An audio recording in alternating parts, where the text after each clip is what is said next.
Գյուրջան Կասկադ, հասանելի բնակարաններ 65 ամիս մարման ժամկետով։ Պարոն Բաբայան, հեցի մասի կրկին անդրադարձ եղավ կառավարության նիստում, կարծես թե հստակ արդեն կա այն ճանապարհային քարտեզը, որով պետք է շարժվել։ Ես կխնդրեի մատչելի բացատրեիք, ինչ է պատրաստվում անել կառավարությունը, պետականացում են ինչ-որ այլ մեխանիզմով է փոխարինվում, որ խնդրեմ կներկայացնեք ինչ մեթոդով եք շարժվելու եւ ինչ է լինելու առաջիկայում ընկերության կառավարման հետ։ Վարչապետը, հանրապետության վարչապետը նշեց մեխանիզմի առաջին քայլի մասին, դա կառավարման մասին է, ավելի մանրամասն օրենքի նախագծի փոփոխությունը արտահերթ նիստում կլինի առաջիկա օրերին, որքան տեղեկացված եմ, արդեն իսկ մեր խմբակցությունը, կառավարող խմբակցությունը նախագիծը պատրաստել է եւ կարծես թե շրջանառվել է կամ շրջանառման փուլում է եւ արտահերթում լինելու է, երևի թե դրանից ավել այս պահին չեմ կարող ինձ թույլ տալ մեկնաբանել, քանի որ հրապարակման գործընթացը որոշակի մեթոդաբանություն ունի այդ կառավարության։ Ինչ է լինելու այստեղ կառավարիչ է փոխվելու, ինչ է լինելու, ո՞նց է լինելու, էլի Բաբայանի։ Արդեն ասացի, որ կառավարման մեջ, քանի որ մենք այսօր խնդիրներ ենք արձանագրում, եւ տեսեք մեկ դրվագ հանրապետության վարչապետը երեք ներկայացրեց, երբ որ խոշոր գործարարը մեծ ծավալի ներդրում էր արել եւ այսպես ասած իմանալով մի քանի $100,000 միջոցառում էր կազմակերպել բացման ներկայացում, այսինքն տասնյակ միլիոնավոր դոլարի մարդը ներդրումներ էր արել, համարել էր որ մի քանի $100,000 բացում էլ երևի թե պետք է անի եւ այդ մարդը կորցրեց այդ գումարները։ Հիմա կասեմ ինչու, որովհետեւ էլեկտրաէներգիայի անջատում տեղի ունեցավ, այն պահին, երբ որ պիտի բացումը տեղի ունենար, այդ օտարերկրյա մասնագետներ հյուրեր էր հրավիրել եւ դա օրինակ մեկ դեպք, մեկ ուրիշ դեպք հենց 3 գործարաններից մեկից եմ ստացել, ով նոր տեխնոլոգիաներ է գնել եւ այդ նոր տեխնոլոգիաները պարբերաբար հետի կողմից անջատումների հետևանքով փչացել են, որովհետև ոչ մի ճապոնացի չի պատկերացնում, որ օրինակ օրը 5 անգամ կարող է լույսը անջատվել մի Կարողանալ եք այնպես անել, որ այդ անջատումները չլինեն, օրինակ ինչ եք անել, որ հեցից ասում են մոտ $700 միլիոն ներդրում են արել, որովհետև համակարգը շատ մաշված է եւ դեռ բազմաթիվ միլիոնների այդպես ներդրումի կարիք կա ժամանակ։ Դե ինձ էլ գործարար միջավայրն ասում է, որ միլիարդավոր դոլարների ներդրումներ է արել, որոնք շատ հաճախ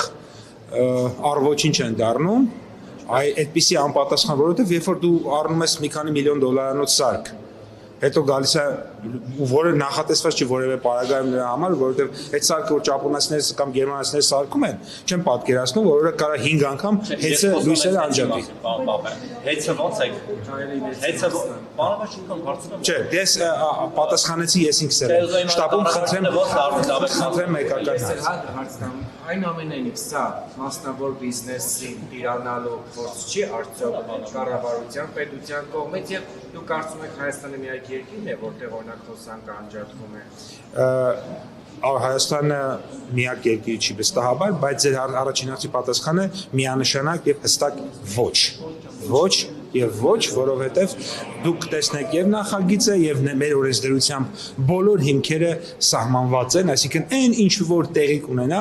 բացարձակապես դա մեր օրենսդրությամբ սահմանված է եղել, մենք մեր օրենսդրությամբ սահմանված դեպքերի իրացումն ենք ապահովելու։ Դա մենք բազմաթիվ օրենքներ ունենք, որոնք ենթադրում են պարտավորություն պետության, կառավարության, մասնավորի, մարդու, քաղաքացու, այսինքն դրանք պարտավորությունների կատարման շրջանակում եւ հանրային շահի գերակայության մասին, այսինքն երբ որ որն է ամենակարևորը, պետությունը, ժողովուրդը, հանրությունը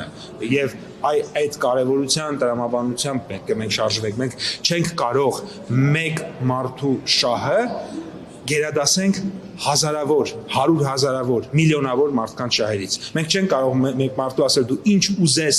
կարող ես անել եւ օրինակ հազարավոր տնտեսվարողներ բիզնեսներ կորցնեն, հազարավոր տնտեսվարողներ 100 միլիոնավոր դոլարներ կորցնեն, 100,000-ավոր մարդիկ մնան